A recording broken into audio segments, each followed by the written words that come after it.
Hello छात्रों, क्या हाल चाल है आप लोग का। आपका अपना A66 क्लास में स्वागत है। आज हम लोग पढ़ने के लिए जा रहे हैं एप्लीकेशन ऑफ गॉस लॉ। क्या बाबू, application of Gauss law using the Gauss law to determine the electric field due to solid और होलो कंडक्टिंग सिलेंडर और hollow non conducting cylinder.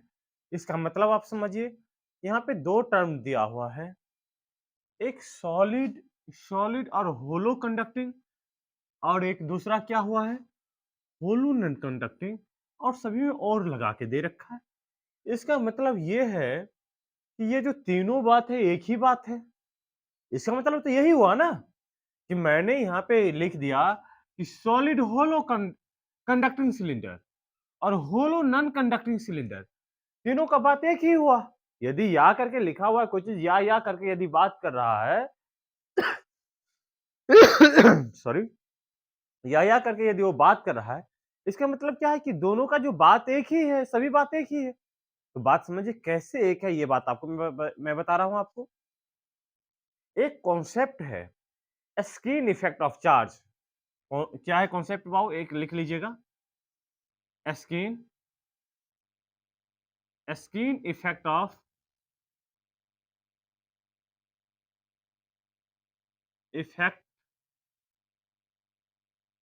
Charge, ये कॉन्सेप्ट, इसके अंदर में एक हेडिंग लगा लीजिए। इसके बाद ये बात आपको अच्छी तरीके से समझ में आएगा। स्क्रीन इफेक्ट ऑफ चार्ज क्या होता है, जो एक कंडक्टिंग सॉलिड कंडक्टिंग मटेरियल को, सॉलिड कंडक्टिंग मटेरियल जो होता है वो स्क्रीन इफेक्ट दिखाता है। क्या दिखाता है बाबू, स्क्रीन। स्क्रीन का मतलब क्या, अपना जो त्वचा है। सर क्या दिखा रहे हो, आपका चेहरा दिखने में अच्छा ही नहीं है और दिखा रहे हो ये क्या है। स्क्रीन, स्क्रीन कहने का मतलब क्या, बाहर का जो सरफेस, जो बाहर से जो मुझे दिख रहा है वही तो उसका स्क्रीन है। तो वही बात है कि जो कंडक्टर क्या दिखाता है, स्क्रीन इफेक्ट। जैसे कि क्या स्क्रीन इफेक्ट, वो बात आपको समझाऊंगा तब बात आप समझेंगे। जैसे कि ये कंडक्टर है, ये एक सॉलिड सॉलिड चार्ज कंडक्टर है। ओके, इसके अंदर में क्या है, पूरा आवेश फैला हुआ। ये जो कंडक्टर है इसके अंदर में क्या है, पूरा आवेश फैला, चार्ज कंडक्टर है। अब क्या दिखा गया, स्क्रीन इफेक्ट। आप चलो स्क्रीन इफेक्ट किससे कहते हैं, तो यहाँ पे लिखिएगा conductor Sao the screen effect.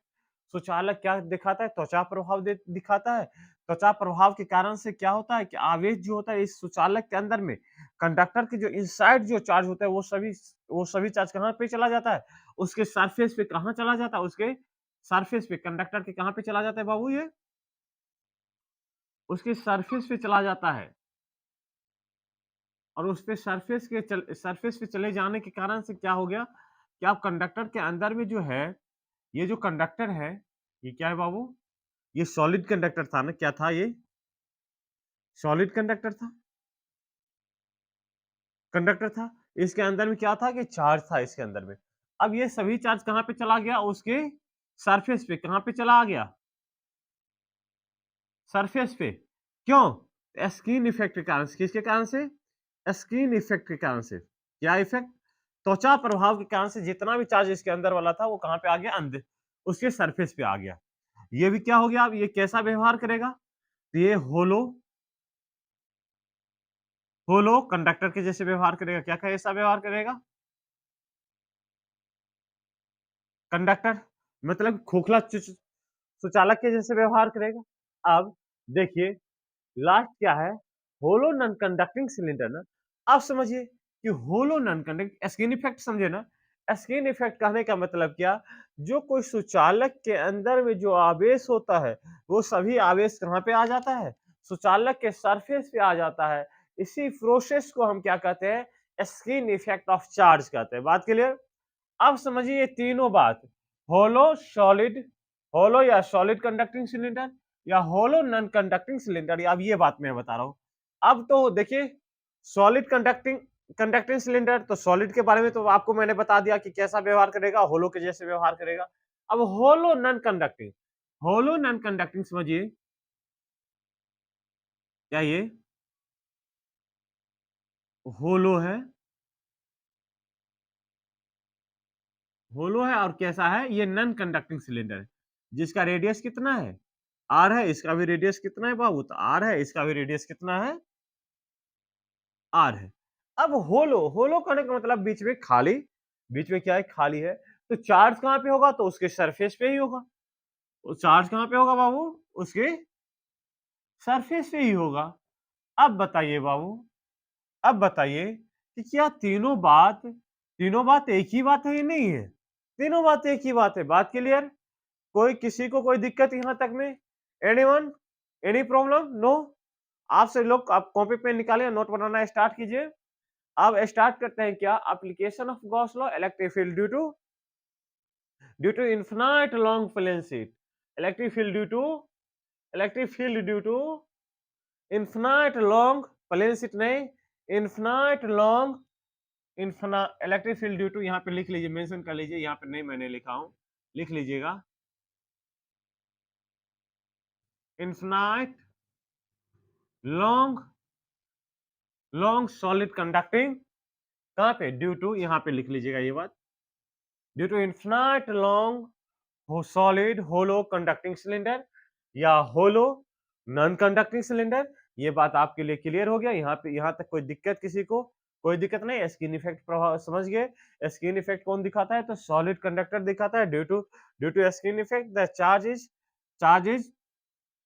Charge is present on the surface of cylinder. बात क्लियर? या सरफेस ऑफ कंडक्टर, सिलेंडर है तो सिलेंडर, यदि कंडक्टर होगा तो कंडक्टर। बात क्लियर? आप कंडक्टर की जगह पे आप होलो आज, मान लीजिए कंडक्टर की जगह पे आपको बेलन आ जाए या गोला आ जाए या क्या आ जाए, क्यूब आ जाए। बात क्लियर हो गया? यहाँ तक कोई दिक्कत आप सभी लोगों को? कोई दिक्कत नहीं ना? अब आइए अपनी थ्योरी पे। क्या कर रहा है बाबू कि गॉस का लॉ का प्रयोग करके, किसका? Using Gauss law to determine the electric field due to infinite long solid और hollow conducting cylinder. Infinite long, infinite मतलब क्या? बहुत अनंत है। उसके लेकर के आपने को क्या निकालना है? इलेक्ट्रिक फील्ड निकालना है। समझिए, फिगर ड्रॉ किया जाए।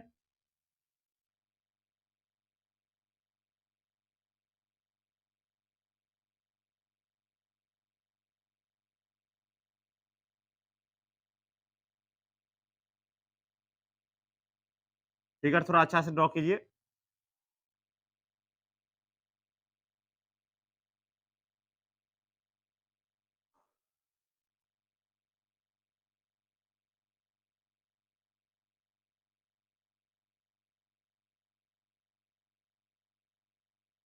क्या एक सिलेंडर है जो इधर माइनस इंफिनिटी, ऊपर क्या?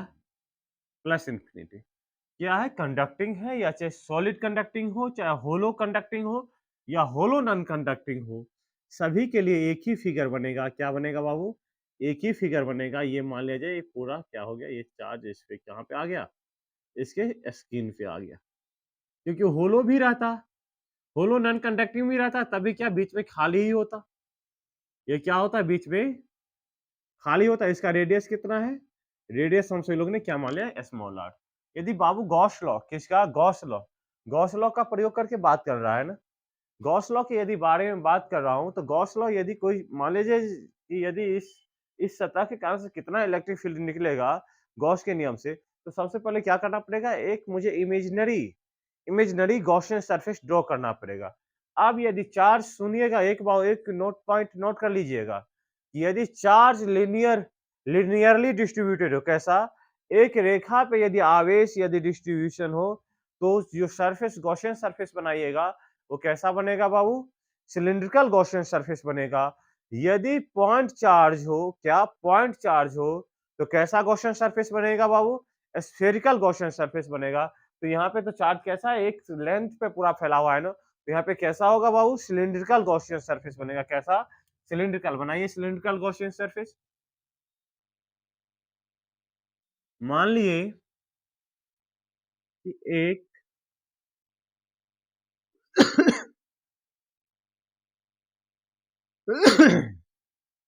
मान लिए एक जो है इमेजिनरी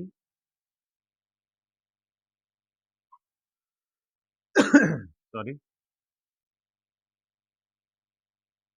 आज सर्दी हो गया बाबू, समझे? इमेजिनरी गॉसियन सरफेस है, क्या है एक इमेजिनरी गॉसियन सरफेस है, इमेजिनरी गॉसियन सरफेस है।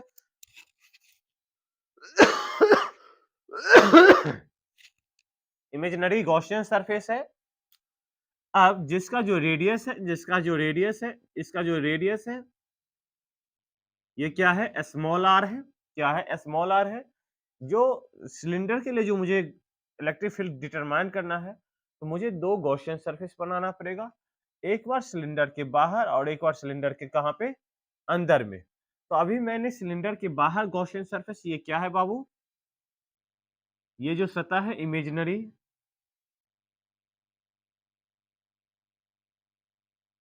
इमेजिनरी गॉसियन सरफेस है, ठीक। ये तो अपना ओरिजिनल दिया हुआ है। इसका जो लेंथ है, ये गॉसियन सरफेस का जो लेंथ है,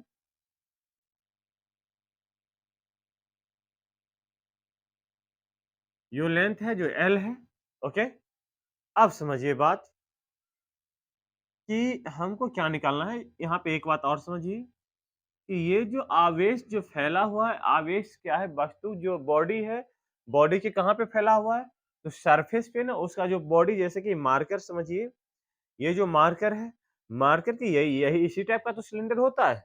अब मार्कर के इस सरफेस पे क्या है, पूरा चार्ज फैला हुआ है। यदि सरफेस पे फैला हो, तो क्या निकालना पड़ेगा, तो सरफेस चार्ज डेंसिटी क्या निकालना पड़ेगा, सरफेस चार्ज डेंसिटी।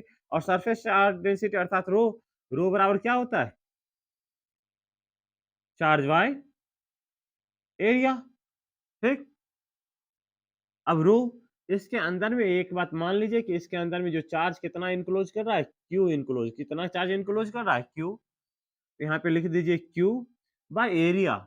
एरिया जो बाबू यहाँ पे लीजिएगा, एक बात याद रखिएगा, जब आप चार्ज डेंसिटी निकालने के लिए चल रहे हो, चाहे सॉलिड नॉन कंडक्टिंग के लिए भी मैं बात करूंगा, तब भी आप ओरिजिनल का ही एरिया, किसका, जो जो वस्तु के लिए मैंने इलेक्ट्रिक फील्ड निकालने के लिए जा रहा हूँ, उसका एरिया लेना है। किसका एरिया लेना है, जो वस्तु के लिए मैंने इलेक्ट्रिक फील्ड निकालने के लिए जा रहा हूँ। तो मान लीजिए मैंने ये इन्फिनाइट लेंथ के सिलेंडर की लेना, तो ये जो लेंथ एल लेंथ के बीच में इसका कितना एरिया हो जाएगा, तो 2 पाई कैपिटल आर और एल, इतना बीच का जो ये दूरी में इसका एरिया कितना होगा, तो Q by 2 pi R L. अब क्यू बराबर हमसे लोग क्या लिख सकते हैं, रो 2 पाई आर एल। ये जो है मोस्ट इंपोर्टेंट चीज है, जो ये क्या है, क्यू इनक्लोज है, क्यू इनक्लोज, अर्थात कि जो गॉसियन सतह के अंदर में कितना चार्ज इनक्लोज हुआ है, तो रो 2 पाई आर एल। बात क्लियर। अब लिखिए आपसे लोग कहां से, according to according to according to definition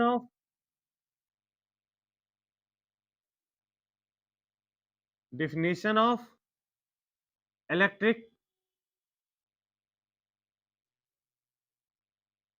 electric flux, flux के डिफिनेशन के अनुसार से देखिए, इलेक्ट्रिक फ्लक्स। अच्छा, एक चीज नहीं क्लियर किए हैं, लिख दिया हूं, तो इसे मैं एक बार बता ही देता हूं। इलेक्ट्रिक फ्लक्स लिखिए, हाँ, इलेक्ट्रिक फ्लक्स, इलेक्ट्रिक फ्लक्स बराबर क्या, electric field,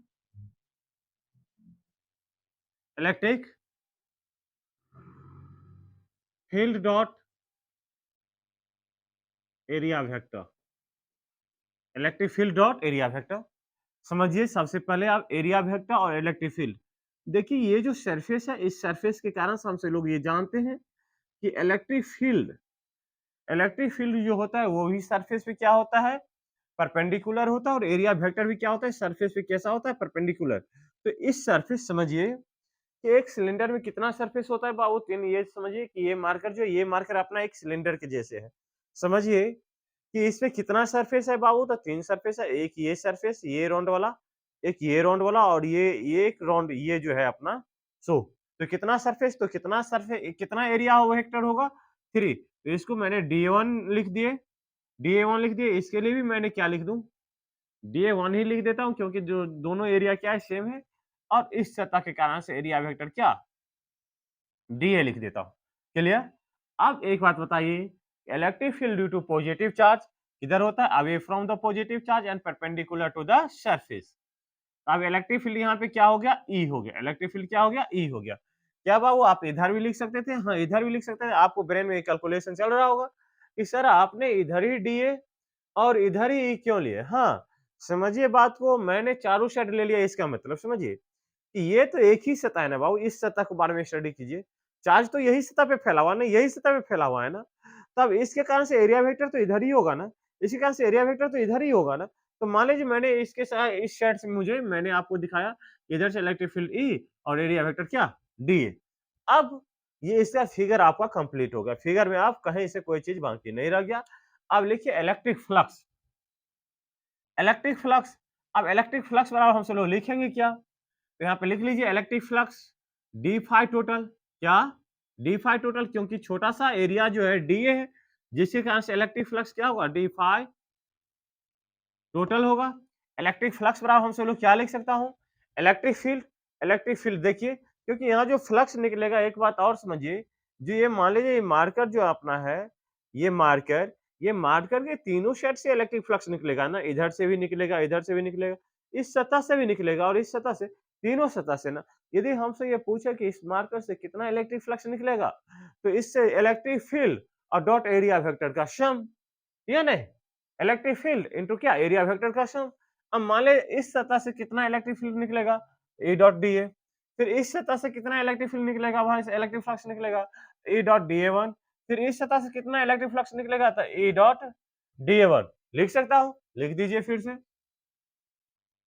E electric field E dot D A, इस सतह के कारण से, फिर इस सतह के कारण से क्या होगा बाबू समझिएगा, इस सतह समझिए, इस सतह से कितना होगा बाबू, इस सतह के कारण से क्या होगा, तो E dot D A one, E dot D A one, फिर इस सतह के कारण से कितना होगा, तो E, देखिएगा एक second, E dot D A one, लिख सकता हूं ना बाबू। आप सभी लोग 11th में पढ़े थे, vector A dot vector B क्या होता था, magnitude of vector A into magnitude of vector B क्या, कॉस थीटा। और ये कैसा प्रोडक्ट होता था, तो स्केलर प्रोडक्ट, इसी को क्या कहते थे, स्केलर प्रोडक्ट। अब यहाँ पे बाबू एक बात बताइए कि डी फाई टोटल बराबर हम सब लोग क्या लिख सकते हैं, E D A cos theta plus क्या, इसको इसको जोड़ते हैं तो 2 ई डी ए हो गया।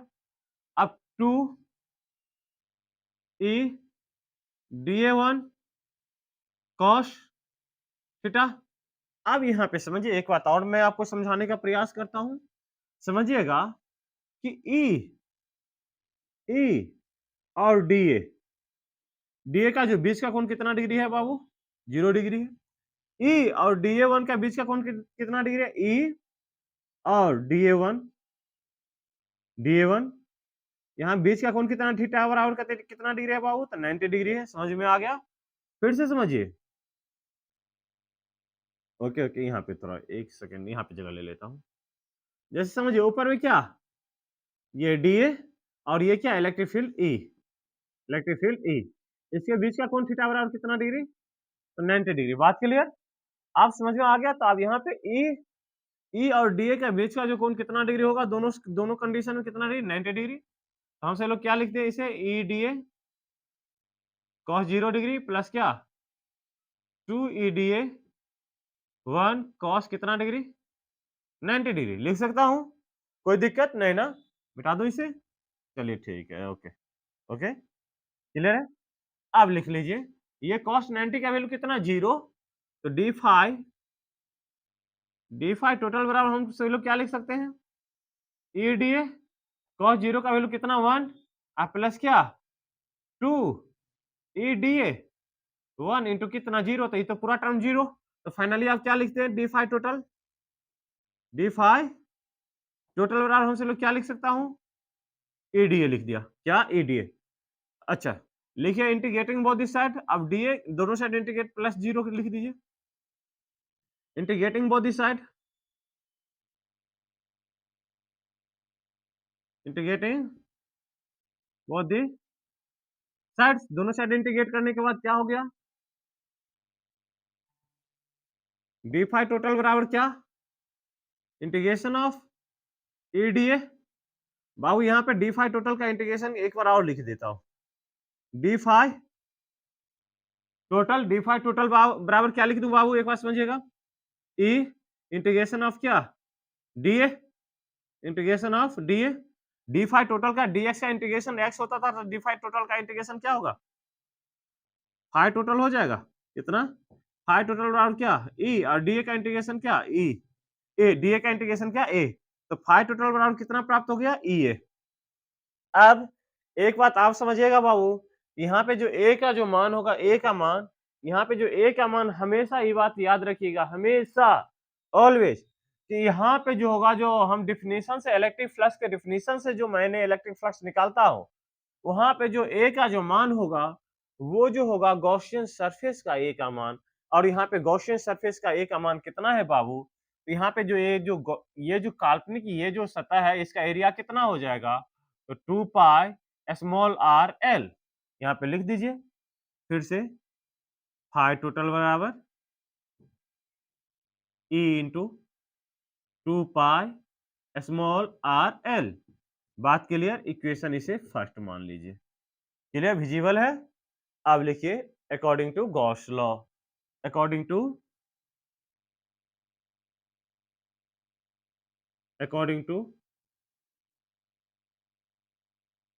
गॉस लॉ, गॉस के नियम के अनुसार से क्या है बाबू, विजिबल है, एक बार देख लेता हूं, थोड़ा नोट बनाइए जब तक आपसे लोग, हाँ दिखाई दे रहा है आपसे लोग का, प्रॉपर तरीका से दिखाई दे रहा है, ओके, नोट बना रहे हैं ना, ठीक है, और साथ ही आपसे लोग थोड़ा वीडियो को शेयर भी कर दीजिए, ठीक।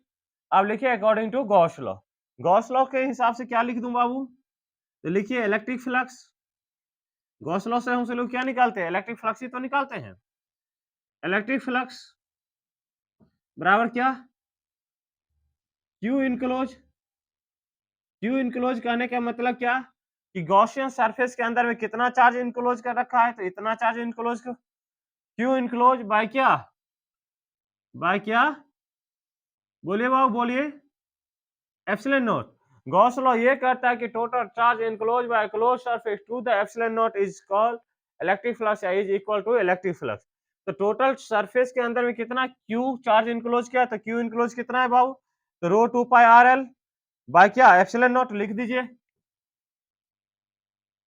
इसे क्या फाई टोटल लिख दूं क्या, फाई टोटल बराबर क्या, यहां से लिखिए rho 2 pi R L,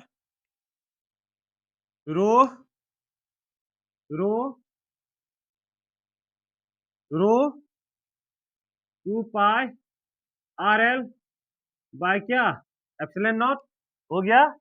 equation इसे क्या मान लीजिए, सेकंड मान लीजिए, क्या मान लेंगे हम सभी लोग, सेकंड। फिर से यहाँ पे लिखिए, इतना दूर में क्लियर कर लेता हूं, from from equation first, equation first और इक्वेशन सेकंड को देखिए, तो यहाँ पे L H S Q total phi total है, और यहाँ पे भी फाई टोटल है, तो from equation first and second, from equation first and second we get, अब फर्स्ट और सेकंड से हमसे लोग देखते हैं, तो यहाँ पे देखिए कि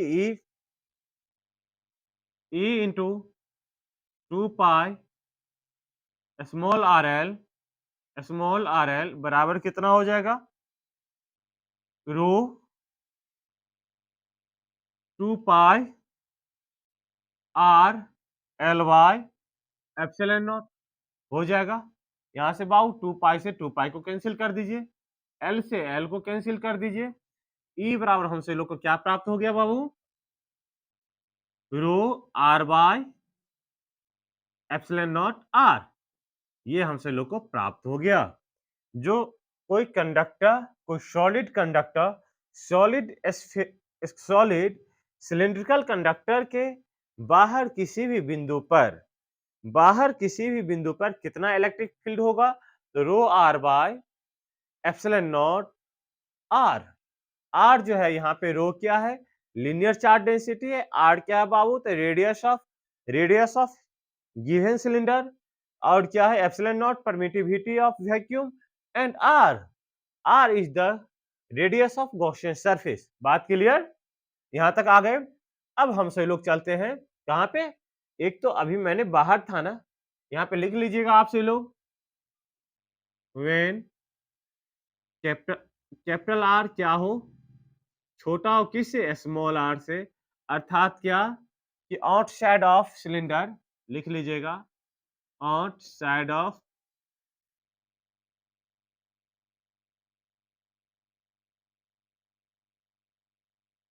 सिलेंडर के आउटसाइड कितना होता है इलेक्ट्रिक फील्ड, तो इतना होता है। कहां पे, ये कहां पे है बाबू, ये आउटसाइड है, कहां पे है, आउटसाइड है। अब कहां चलना है, इसके इनसाइड। लिख लीजिए, एगो कंडीशन बनाइए आप सही लोग, व्हेन कैपिटल आर क्या हो जाए, बड़ा हो जाए किससे, स्मॉल आर से, अर्थात क्या, इनसाइड, इनसाइड ऑफ सिलेंडर के अंदर। सिलेंडर के अंदर की बात करूं तो फिर से एक सिलेंडर ड्रॉ कीजिए। एक मैंने क्या किया हूं, एक सिलेंडर मैंने एक ड्रॉ किया, मैंने क्या किया, एक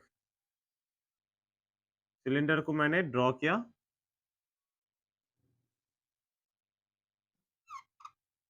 सिलेंडर ड्रॉ कर दिया, जिसका रेडियस कितना है बाबू, कैपिटल आर है। ठीक, अब जो है एक मान लीजिए जिसपे क्या है, पूरा आवेश इसके सतह पे क्या है, फैला हुआ है। ओके, इस पे क्या है, पूरा आवेश बाबू फैला हुआ है ना, कोई दिक्कत, एनीवन, नो। अब देखिए क्या है कि एक गॉसियन सरफेस आर जो है, मुझे गॉसियन सरफेस का रेडियस है, तो आर क्या है, छोटा है किससे, कैपिटल आर से। तो मैंने इसके अंदर में एक गॉसियन सरफेस, मैंने इमेजिनरी गॉसियन सरफेस मैंने ड्रॉ कर दी, क्या कर दी, इसके अंदर में एक इमेजिनरी गॉसियन सरफेस ड्रॉ कर दिया, जिसका रेडियस कितना है बाबू, तो जिसका रेडियस कितना है, स्मॉल आर है। अब इस सतह के कारण से एरिया वेक्टर ऊपर में क्या हो जाएगा, dA1 हो जाएगा। इस सतह के कारण से नीचे में एरिया वेक्टर क्या हो जाएगा, dA1 हो जाएगा। इस सतह के कारण से एरिया वेक्टर क्या हो जाएगा, dA हो जाएगा, क्योंकि उसमें भी देखिए पिछला फिगर में यही बात है, सेम कहानी है। अब इसके कारण से इलेक्ट्रिक फील्ड किधर हो जाएगा, तो पॉजिटिव प्लेट के कारण, ये इस सतह के कारण इलेक्ट्रिक पॉजिटिव चार्ज के कारण से इलेक्ट्रिक फील्ड किधर होता है, बाहर की ओर होता है, ये हो गया।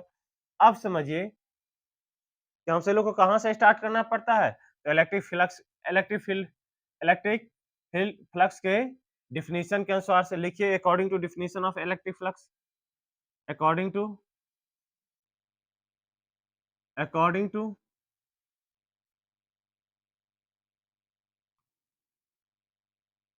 डिफिनीशन ऑफ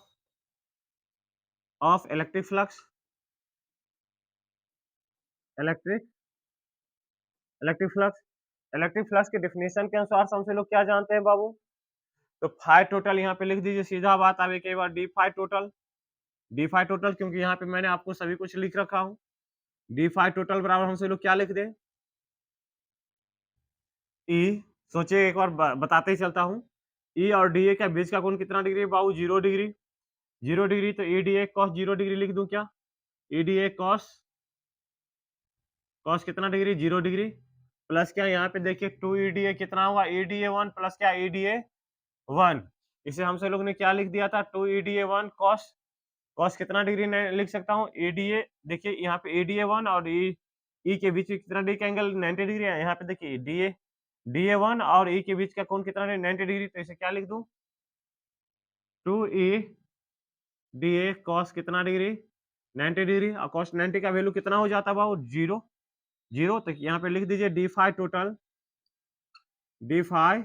बराबर हम क्या लिख सकते हैं, ई डी ए लिख सकता हूँ, प्लस कितना, 0, इंटीग्रेटिंग बोथ दी साइड, दोनों साइड इंटीग्रेट कर दीजिए,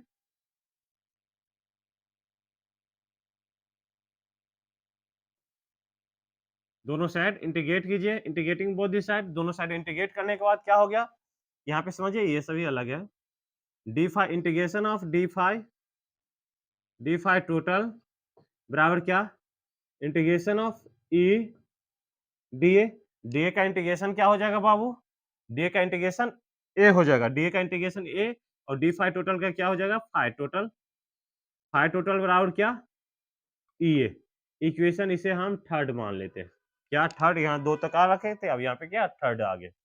equation third.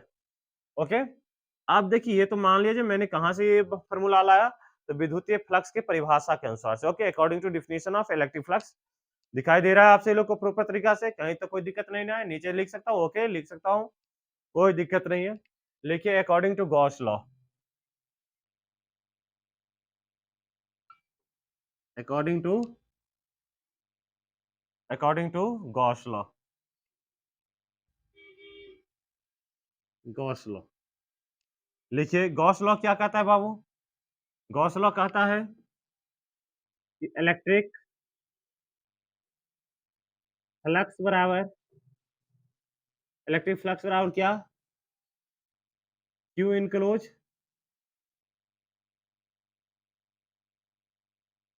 Q enclose by क्या? Epsilon naught. Q enclose by क्या? Epsilon naught. थोड़ा अच्छा से लिख दूं, नहीं तो फिर आपसे लोग नहीं समझ पाएंगे। एप्सिलॉन नॉट हो गया ये इलेक्ट्रिक फ्लक्स।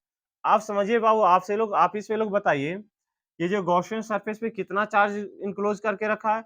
आपसे लोग तो अभी बताए थे, आपको इसी लेक्चर में मैंने आपको बताया हो कि जो ये जो होता है कंडक्टिंग स्फीयर, कंडक्टिंग सिलेंडर जो होता है, चाहे कंडक्टिंग सिलेंडर हो चाहे कोई भी कंडक्टर हो, कंडक्टर के अंदर में चार्ज होता ही नहीं है।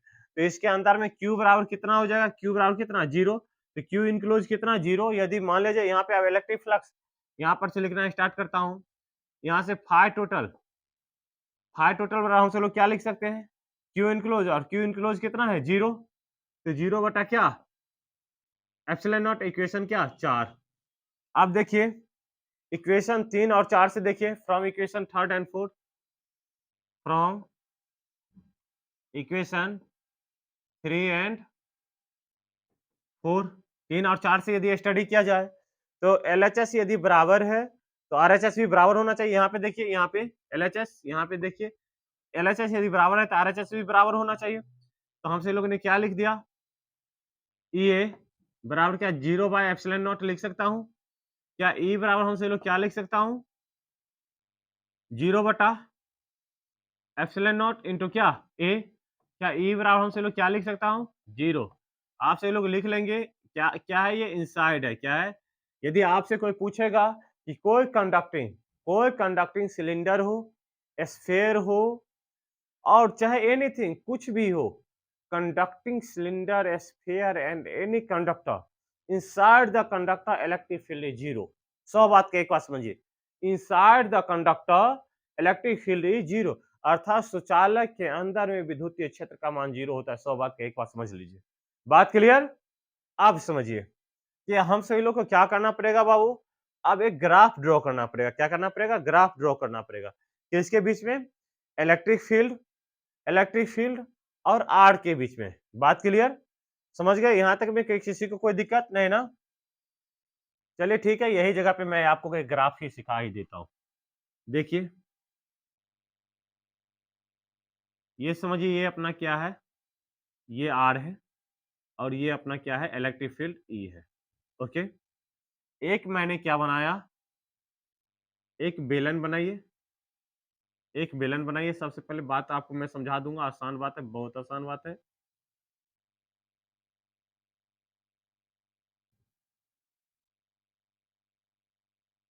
क्या एक बेलन है, ठीक? ये जो यहाँ से ये जो है, इसका क्या है? कैपिटल आर है। क्या ये? कैपिटल आर रेडियस है। समझिएगा बात बाबू। यहाँ पे इसके बारे में, इसी इसका तो मान लीजिए कि इसका तो आउटसाइड भी electric field, inside electric field, इसका सभी कुछ जीरो हो गया, तो इसका तो कोई बात ही नहीं करने का। बात किसके बारे में करने का है? तो इसके बारे में। अब इसके बारे में बात कीजिए, तो यहाँ जो है आउटसाइड, क्या इलेक्ट्रिक फील्ड आउटसाइड है ना? तो यहाँ तो देखिए कि ना, जो आर जो है, ये आर इलेक्ट्रिक फील्ड जो है आर के साथ क्या कर रहा है? इंक्रीज कर रहा है। कब तक इंक्रीज करेगा? तो आर जो है, जब तक ये जो है इलेक्ट्रिक फील्ड कब तक इंक्रीज करेगा? जब यहाँ तक हम आएंगे तो इलेक्ट्रिक फील्ड क्या करेगा? इंक्रीज करते रहेगा। तो समझिए यहाँ पे ग्राफ पे, ये जो इलेक्ट्रिक फील्ड यहाँ तक यदि हमने आया, तो इलेक्ट्रिक फील्ड क्या किया? एक अपना एकदम इंक्रीज किया। क्या क्या? इंक्रीज किया, एकदम आगे की ओर बढ़ रहा है। किसके साथ? तो आर के साथ क्या कर रहा है? कैपिटल आर के साथ आगे की ओर बढ़ रहा है। जैसे ही इस सतह से इधर जैसे ही निकले हैं, तो इलेक्ट्रिक फील्ड क्या कर रहा है? ये स्मॉल आर के साथ क्या कर रहा है? डिक्रीज कर रहा है। बाबू आपसे लोग जानते होंगे कि 1/r का जो ग्राफ होता है, वो कुछ ऐसे यदि हम किसी ग्राफ पे यदि रिप्रेजेंट करते हैं, इस तरीके का ग्राफ प्राप्त होता है या नहीं? कैसा ग्राफ? ऐसा ग्राफ। यदि सोचिए यदि r का मान कितना हो जाए? 0 हो जाए, r का मान 0 हो जाए तो कहाँ पे? अनंत पे, ये ऊपर अनंत पे होगा, ठीक? यदि कहाँ पे होगा? इन्फिनिटी पे होगा। यदि r का मान यदि r का मान यदि 0 हो जाए तो कितना होगा? अनंत होगा, ठीक? यदि r का मान यदि इन्फिनिटी हो जाए, कहाँ पे? ये जो गॉसियन सतह यदि अनंत पे यदि ड्रॉ कर दिया जाए, कहाँ पे ड्रॉ कर दिया जाए?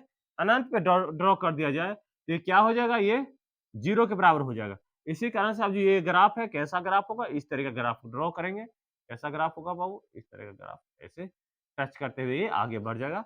ये किसका ग्राफ है? इलेक्ट्रिक फील्ड एंड आर के बीच में जो ये क्या ड्रॉ कर दिया आपसे लोग को? Graph. Graph between E and R. E and R, E और आर के बीच में क्या ग्राफ होगा? वो सभी बात आप सभी लोग के लिए मैंने बता दिया। आप समझिए, फिर से एक बार और बात बता देता हूँ कि ये क्या है अपना एक पहले एक बार कॉन्सेप्ट को समझाता हूँ कि क्या कहता है कि using Gauss law to determine the electric field due to infinite long solid hollow conducting cylinder और होलो नॉन कंडक्टिंग सिलेंडर, कह रहा है कि ठोस या खोखला सुचालक या खोखला कुचालक के कारण से गॉस के प्रमेय का प्रयोग करके विद्युतीय क्षेत्र ज्ञात करें। अब मैंने एक मान लीजिए बेलन लिया, सिलेंडर लिया, एक बेलन लिया, जिसका जो रेडियस कितना है? रेडियस कितना है? एस। बेलन का रेडियस कितना है? कैपिटल आर है, और एक मैंने गॉसियन सरफेस मैंने ड्रॉ किया। गॉसियन सरफेस का रेडियस कितना है? तो स्मॉल आर है। फिर मैंने ये ड्रॉ कर दिया कि भाई साहब electric field due to positive charge, हम सब लोग जानते हैं धन आवेश के कारण से विद्युत क्षेत्र किधर होता है? बाहर की ओर होता है। अब इस गॉसियन सरफेस का जो एरिया वेक्टर इस सतह के कारण से एरिया वेक्टर dA होगा, इस सतह के कारण से dA1 होगा, और इस सतह के कारण से dA2 भी आप लिख सकते हैं dA1। यदि आप कोई यदि आदमी यदि यहाँ पे dA2 लिख देंगे तो यहाँ पे लिखेंगे dA1 बराबर क्या? dA2 बराबर dA1 लिख सकते हैं, या कुछ भी आप, या चाहे dA2 लिख करके आप आगे बढ़ सकते हैं, कोई दिक्कत नहीं होगा। बात क्लियर? आप सोचिए कि यहाँ पे जो है ये मैंने कैसा बनाया? इमेजिनरी गॉसियन, ये जो सतह है, ये जो सतह, जिस सतह के बारे में बात कर रहा हूँ, ये जो सतह है, कैसा सतह है? इमेजिनरी गॉसियन सरफेस है। फिर से मैंने ये बताया कि एंगल के बारे में थोड़ा चर्चा कर लिया कि भाई साहब ई और dA1 ई और dA1 के बीच का कोण कितना डिग्री है बाबू? यहाँ पे देखिए dA1 है और इधर ई है, तो बीच का कोण कितना है? 90 डिग्री। फिर से देखिए ई और डीए के बीच का कोण कितना डिग्री? 0 डिग्री। ई और dA1 का बीच का कोण कितना डिग्री? 90 डिग्री। बात क्लियर?